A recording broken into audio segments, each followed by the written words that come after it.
Oke, assalamualaikum warahmatullahi wabarakatuh. Waalaikumsalam warahmatullahi wabarakatuh. Oke, kita ketemu lagi ya di mata kuliah mikrokontroler ini. Nah, sekarang kan kita pertemuan kedua ya. Saya langsung share screen aja ya. Oke, udah kelihatan? Udah kelihatan belum? Sudah. Udah ya? Sudah. Oke. Ini saya full screen dulu deh, ini belum di full screen soalnya. Full screen udah kelihatan ya? Ya sudah. Oke. Nah, jadi di pertemuan kedua ini kita akan fokus di arsitektur mikrokontroler dan contoh mikrokontroler ya. Ya, ada pertemuan dua ya, ada benar ya. Biasanya saya pasti masih ingat ya nama saya. Baik Muroyakti ya. Oke. Udah ada juga kan namanya di Zoom. Kita lanjut dulu. Nah, sebelum kita masuk ke materi pertemuan dua ini, kita nge-review dulu bentar ya. Minggu satu itu kan di sini ada pertanyaan ya.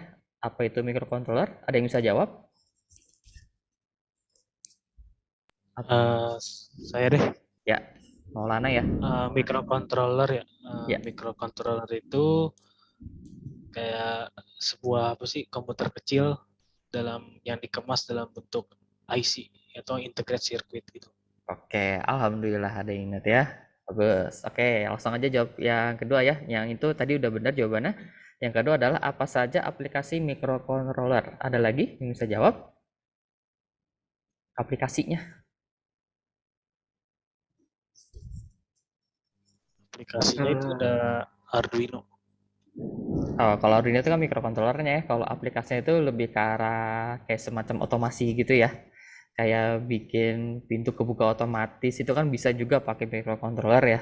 Atau tanaman otomatis. Nah, kayak gitu ya aplikasi microcontroller ya. Oke, nggak apa-apa. Mungkin ada yang agak-agak lupa, nggak apa-apa. Lanjut dulu ya. Nah, di sini ada capaian pembelajaran ya. Jadi di sini kalian diharapkan mampu menjelaskan arsitektur pada microcontroller, mampu menjelaskan fungsi-fungsi pin. Jadi kita akan belajar sedikit pin-pin pada microcontroller, kemudian contoh produk microcontroller ya. Oke, kita lanjut. Nah, di sini bahan materi kajiannya adalah arsitektur, pin, dan produk. Kita lanjut lagi. Nah, di pertemuan minggu sebelumnya itu kita sudah belajar yang namanya bus width, memori, sama instruction set ya. Tapi di sini kita belum mempelajari memori, arsitektur atau arsitektur dari microcontroller ya. Nah, jadi semuanya ini adalah jenis-jenis dari microcontroller ya. Jadi dibagi berdasarkan bus, memori, instruction set, sama memori arsitektur ya. Sekarang kita fokusnya di sini saja, di memori ya. Oke, kita lanjut. Nah, di sini ada namanya arsitektur Harvard. Biasanya kan kalau kita dengar Harvard itu kan biasanya kampus di Amerika itu ya. Nah, kalau di sini jadinya arsitektur ya. Bedanya apa? Nah, kalau arsitektur Harvard ini dia ada dua bus ya, dua jalur. Jadi dia paralel gitu. Ada program memori, ada data memori ya. Jadi jalur busnya terpisah, dapat diakses keduanya secara bersamaan. Ya.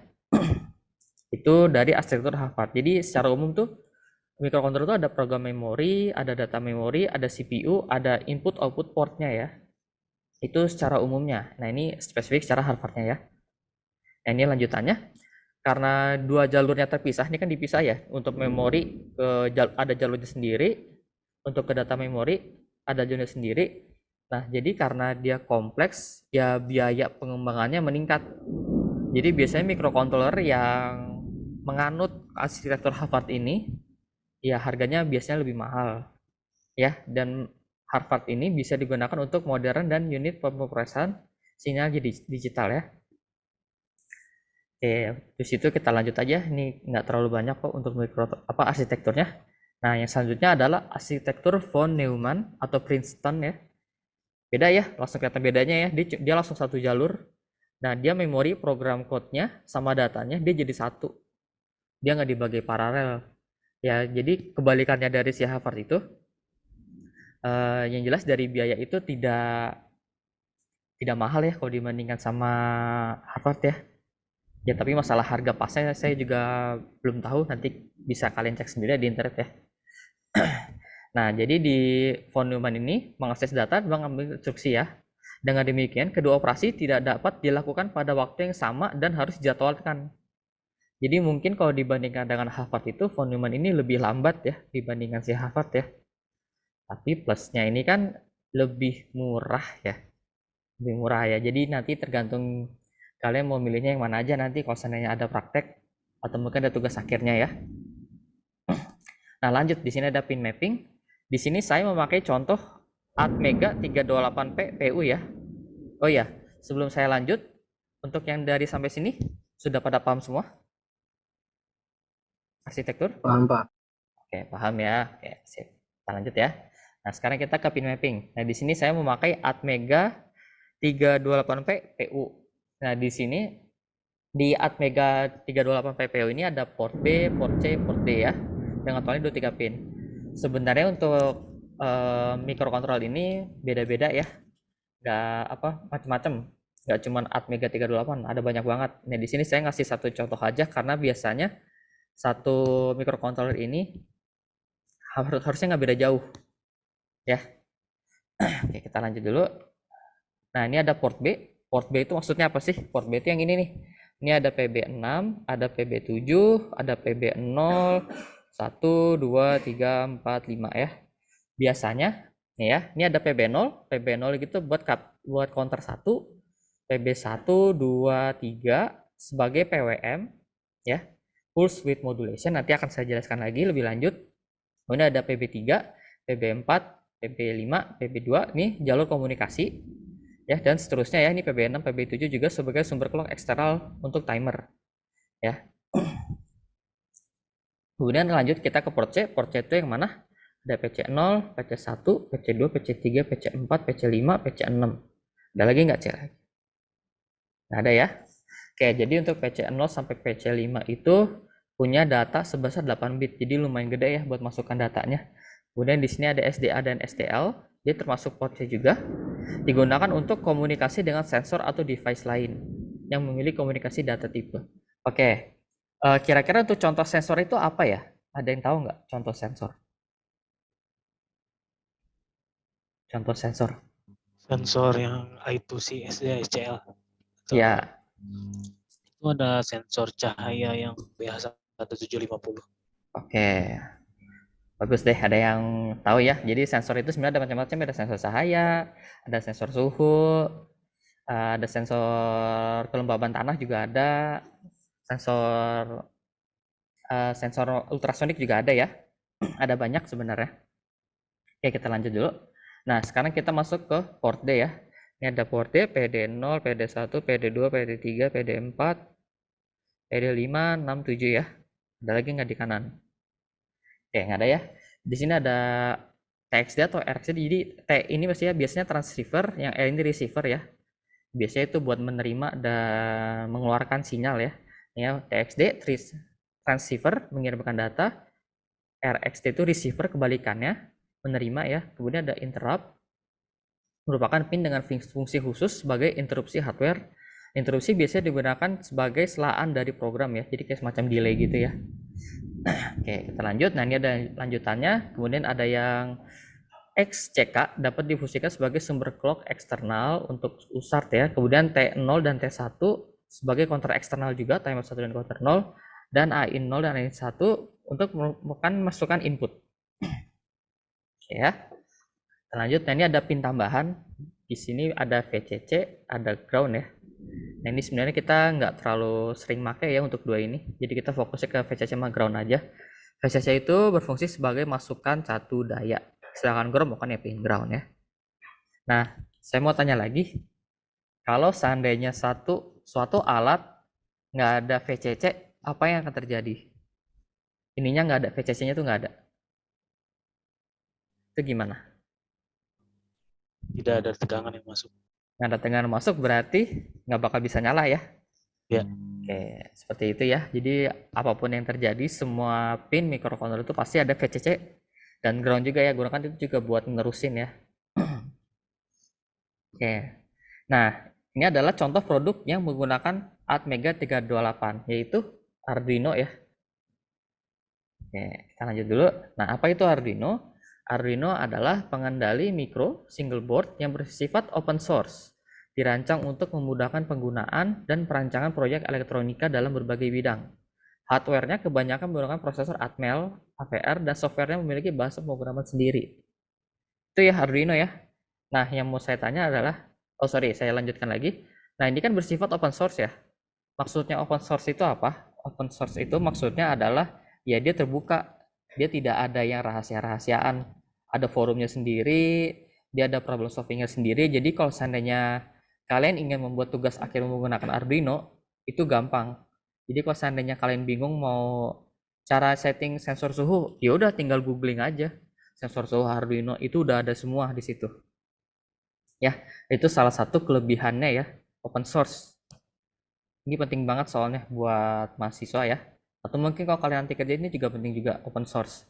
Jadi lebih mudah kalau ada proyek atau apa-apa gitu ya. Oke, kita lanjut. Nah, ini saya tanya balik, kenapa harus Arduino? Tadi kan barusan saya jelasin. Ayo, ada yang bisa jawab? Kenapa harus Arduino? Ada yang bisa?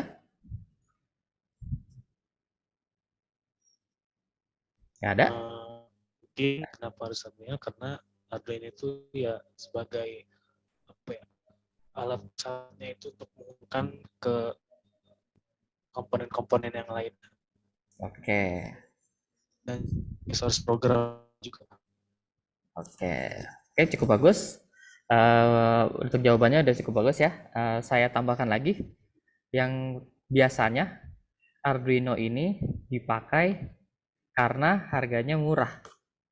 Murahnya itu berapa? Biasanya di bawah 100.000 rupiah. Makanya ini sangat populer di kalangan semuanya ya, termasuk mahasiswa ya, termasuk kalian ya. Nah, kenapa makanya dia tuh dipilih si Arduino itu? Karena emang ya murah sih, terjangkau ya. Dibandingkan dengan ada yang namanya tuh Raspi ya. Raspberry Pi. Itu harganya bisa 1 juta lebih. Kan belum tentu juga mahasiswa bisa nabung sampai segitunya ya. Udah gitu ribet lagi. Mending Arduino aja yang murah terus open source ya. Oke, kita lanjut. Di sini saya tambahin lagi kelebihan Arduino, tidak perlu perangkat chip programmer ya, karena di dalamnya sudah ada bootloader. Ya, jadi nggak ada setting macam-macam lagi. Yang kedua adalah sudah memiliki sarana komunikasi USB ya, sehingga pengguna laptop tidak memiliki port serial bisa menggunakannya ya. Bahasa pemrograman relatif mudah karena software Arduino dilengkapi dengan kumpulan library yang cukup lengkap. Maksudnya library itu apa? Jadi kalau seandainya kalian pakai sensor suhu, kelembaban tanah atau yang lain, biasanya itu udah ada langsung. Jadi kalian tinggal taruh sensor apa, langsung dijalanin tuh bisa. Jadi kalian nggak perlu ngitung rumus-rumus, taruh suatu fungsi yang mungkin rumit juga. Itu tidak perlu karena udah ada library-nya ini yang lengkap. Nah, yang keempat adalah memiliki mode siap pakai atau shield. Jadi tinggal colok-colok aja, udah nyambung gitu ya. Contohnya itu shield GPS, Ethernet, dan SD card. Lanjut lagi. Nah, apa aja yang ada di Arduino? Ya, pertama adalah daya pasti ya. Daya masukan itu berupa USB atau barrel jack. Ini ada pin, pasti kan ada pin ya. Tiap microcontroller pasti ada pinnya. Ini contoh-contoh ya. 5 volt, 3,3 volt, ground, dan seterusnya. Tombol reset, LED indikator, kemudian receiver, LED, IC utama, regulator tegangan. Oke, untuk sampai sini pemahaman tentang pin atau Arduino paham? Ada paham? Paham, Pak. Oke, kita lanjut lagi ya. Kita sekarang lanjut ke pin lagi, balik ke pin lagi, tapi spesifik dengan Arduino ya. Di sini ada GND ya, atau singkatan ground. Dimana groundnya nih ada dua ya. Groundnya ada di sini, ini ada satu lagi di atas. Nah, jadi dia ada banyak ya groundnya ya, nggak cuma satu. Kenapa dia ada banyak? Karena yang namanya proyek elektronika itu kan kita nggak mungkin juga ya cuma naruh satu sensor, satu Arduino, satu alat, kan nggak mungkin juga ya. Kan itu bisa aja kita dalam satu Arduino ini bisa 5 sensor. Makanya di sini dikasih 3 ground ya. Jadi untuk supaya apa ya, skalabilitasnya itu enak untuk di Arduino ya. Nah, kemudian ada 5 volt, ada yang 3,3 volt ya. Ada tegangan yang 5 volt, ada yang 3,3. Itu beda-beda ya, tergantung dari alat yang mau kalian bikin.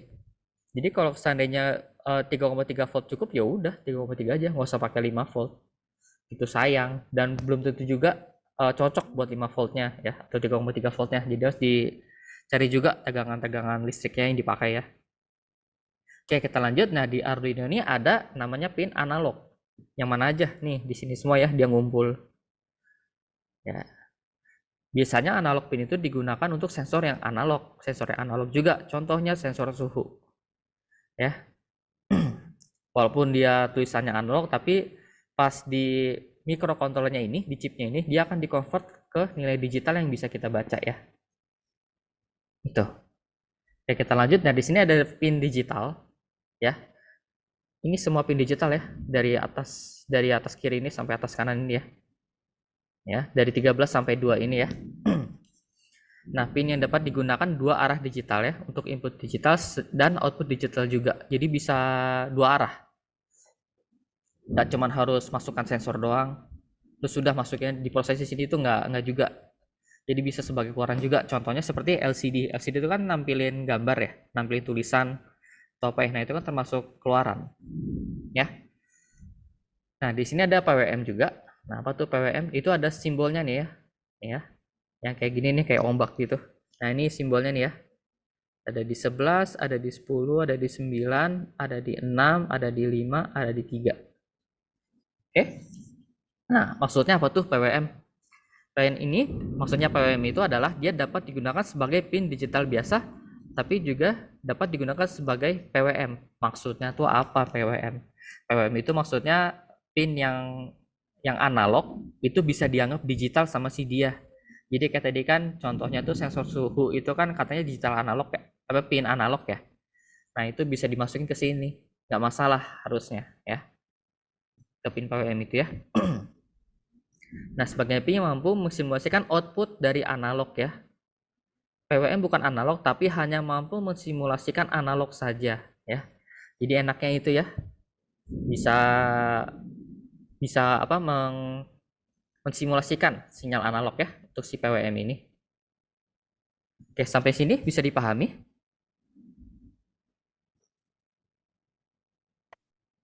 Bagaimana? Bisa Bisa, dipahami? Pak. Oke, Bisa, Pak. bisa ya. Oke, kita lanjut. Nah, kemudian ada yang namanya RF nih. Ini jarang dipakai ya, tapi nggak apa-apa, saya jelasin saja. Adalah kepanjangan dari analog reference atau referensi analog. Ya, kalau selama belajar ya tinggalin aja sih. Sebenarnya nggak, makanya ini sampai dijelasin ya, sama belajar tinggalin aja. Karena emang tidak terlalu ngaruh. Nah, fungsinya apa? Ini terkadang digunakan sebagai referensi dalam mengatur tegangan eksternal antara 0 sampai 5 volt ya, untuk ngasih limit-limitnya. Oke, hanya seperti itu saja sebenarnya untuk si RF ya. Nah, berikut adalah pelengkap dan penunjang Arduino. Nah, di sini ada macam-macam ya. Yang tadi kan saya sudah tanya ya, sensornya itu apa aja sih? Ini ada ultrasonic, ada human body, ada tilt, ada photosensitive, ada smoke, asap, ada infrared barrier, ada vibration, sound, one path search, flame, laser head, clock module, super generative, raindrop, soil. Di sini pasti udah pada pernah lihat kan ya? Gimana? Ada yang pernah lihat nggak salah satu sensornya? Pernah, Pak. Pernah ya? Oke. Pasti pernah sih salah satu ya. Karena ini emang cukup populer. Nah, kebetulan yang saya tunjukkan ini adalah sensor shield ya. Shield, maksudnya apa? Shield. Shield itu adalah tinggal colok-colok aja ke Arduino-nya. Yang dicolok tuh yang mana ini? Ini kan ada pin-pinnya nih. 1, 2, 3, 4. Ini juga 1, 2, 3, 4. Ini 1, 2, 3. Jadi itu langsung colok aja bisa ke Arduino-nya. Jadi kalian nggak perlu repot nyolder lagi, udah nggak perlu ngapa-ngapain lagi deh. Pokoknya tinggal colok aja pakai kabel.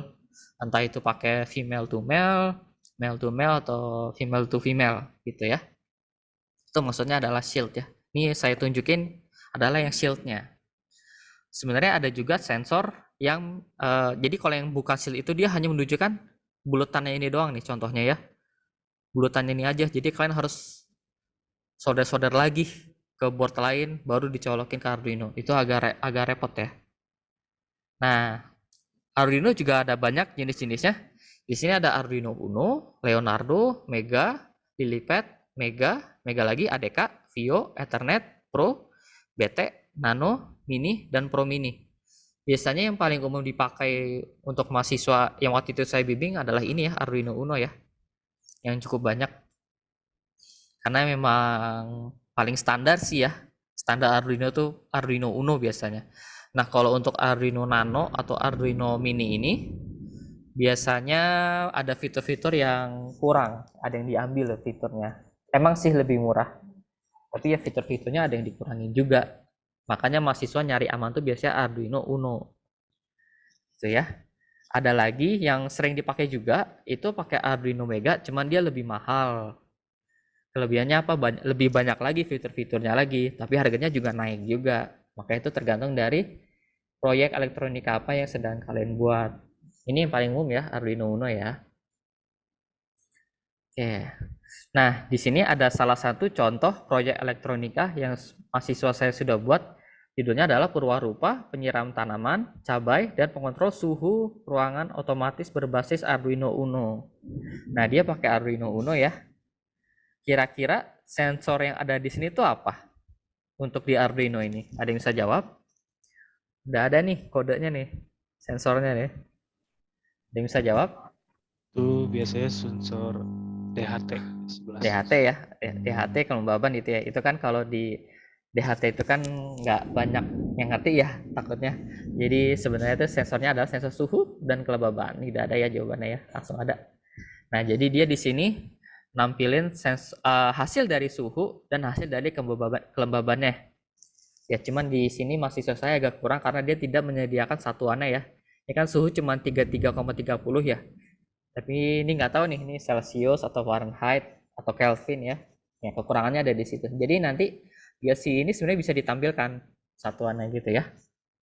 Oke, kita lanjut.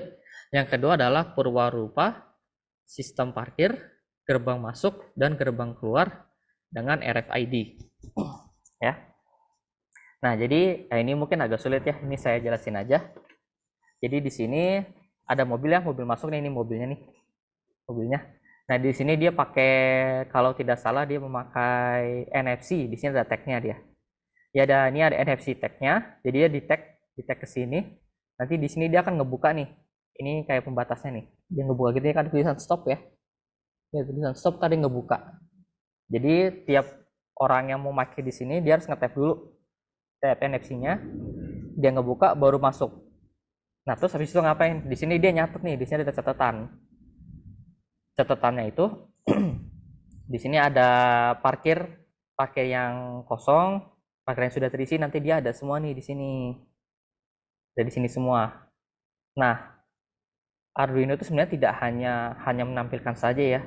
Di sini dia juga sudah menghasilkan hasil tersebut ya, hasil LCD yang ini dia kirimkan ke internet atau ke cloud ya.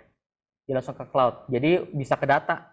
Misalnya dari jam 7 sampai jam 10 gitu ya, jam 10 pagi sampai jam 10 siang. Itu dia bisa tahu ada berapa mobil yang masuk, ada berapa mobil yang keluar, kendaraan-kendaraan gitu ya. Motor juga bisa sih sebenarnya. Yang penting punya si tag-nya ini. Nah, itu dia udah tahu tuh, bisa ngedata gitu.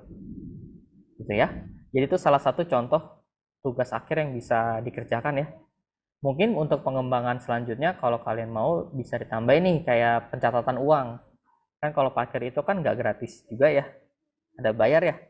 Misalnya sejam, apa sih sekarang motor tuh 3.000 ya, anggap aja 3.000 ya. Ini sejam.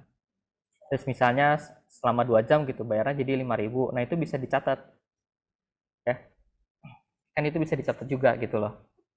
Nah, nanti dari hasilnya ini bisa dimasukin juga ke cloud. Nah, jadi nggak ada lah yang namanya itu catatan pakai kertas-kertasan lagi ya. Nah, itu salah satu aplikasi Arduino yang cukup baik yang bisa diaplikasikan ke banyak perusahaan, mungkin perusahaan ya. Nah, itu salah satu contohnya ya. Oke, presentasinya sudah selesai. Ada yang mau ditanyakan?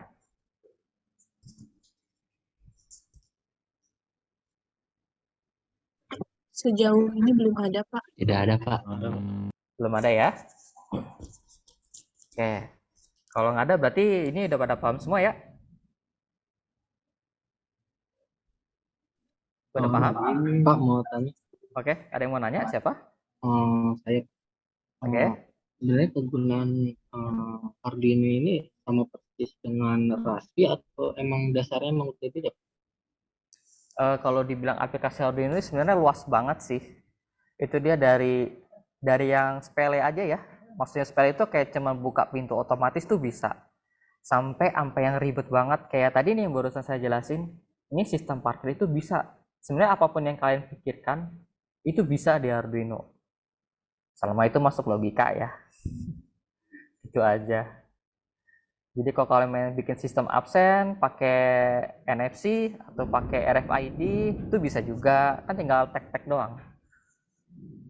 Seperti itu. Oke, baik Pak. Paham. Terima kasih Pak. Oke. Oke, ada lagi? Kalau nggak ada juga nggak apa-apa.